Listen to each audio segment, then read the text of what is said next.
perfect. Her plan was progressing just as she'd hoped. Sorry about that comment. Jace cringed. I shouldn't have said that, with her being your sister and all. No apology necessary. I want nothing more than for Tucker to take complete advantage of Becca tonight, even if it takes all night long. She caught his expression of surprise. Believe me, Jace, Becca needs to let loose a little. I think a night of good old-fashioned sex with a man like Tucker is perfect. His eyes opened wider. Okay. Judging by the shock evident on Jace's face, Emma figured she had better explain. Don't tell Becca I told you this, but she got dumped by both her job and her live-in boyfriend on the same day. That sucks. Yeah, it does, Emma agreed with Jace and continued. But even before that happened, Becca was living her life like she was some boring old shut-in. I swear my grandmother in the rest home has more fun and a better social life than Becca does. Becca needs someone to turn her world upside down and, maybe clear out the cobwebs down there. She made a sweeping gesture in the general region of her own pelvis. A laugh burst out of Jace as he watched her hand motion and shook his head. Damn, woman, I think I could love you. Emma smiled. She'd been hoping for some loving for herself tonight, too, and Jace seemed like just the man to give it to her.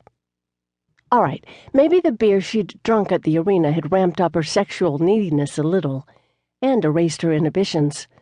But why should Becca get to have all the fun? Beer or no beer, Jace would have caught Emma's eye on any night.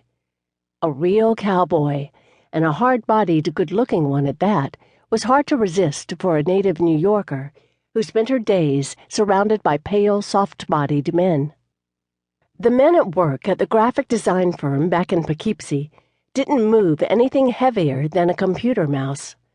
They sure as hell didn't have the golden skin or big calloused hands that Jace did. Emma suspected Jace's healthy glow came from being outdoors, working the ranch or whatever he did when he wasn't riding bulls in the rodeo. There was no way Jace's deep tan was of the spray-on variety. Everything on this man was God-given, natural, and sexy. Nope, she'd had enough of metrosexuals and geeks and their smooth hands that had never seen a day of hard labor. Emma wanted a real man's hands on her body. Big and rough hands belonging to a strong, tough man who would grab her and throw her onto a bed where he'd spread her thighs wide, yank her head back by the hair, and kiss her breathless while loving her until she was senseless. Phew! That image had Emma's insides turning molten hot. She glanced at Jace's hands. Emma treated him to her sexiest smile. Come on, let's go. The hotel waits. The bar, too. With a well-practiced flip of her shoulder-length blonde hair, she headed toward her car. Knowing for sure he would watch her walk away, she put a little extra sway into her hips.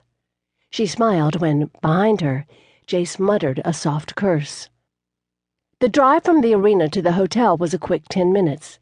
During that time, she let her mind wander, fantasizing about a romp with the cowboy following her. The glow of the hotel sign caught her attention just as she'd almost driven past the exit. More than ready for some sex, Emma needed to forcibly wrestle her attention back to driving where it belonged, or she'd end up in an accident. She flipped on the turn signal seconds before taking a fast, sharp turn into the parking lot. Seeing a couple of open spots next to each other, Emma maneuvered the rental car into one and parked.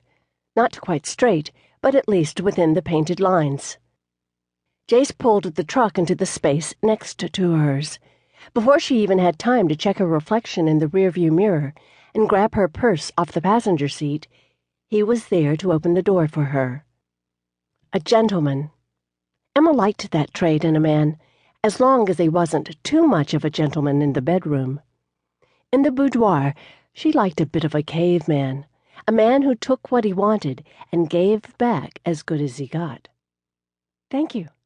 She smiled at him and stepped out of the car.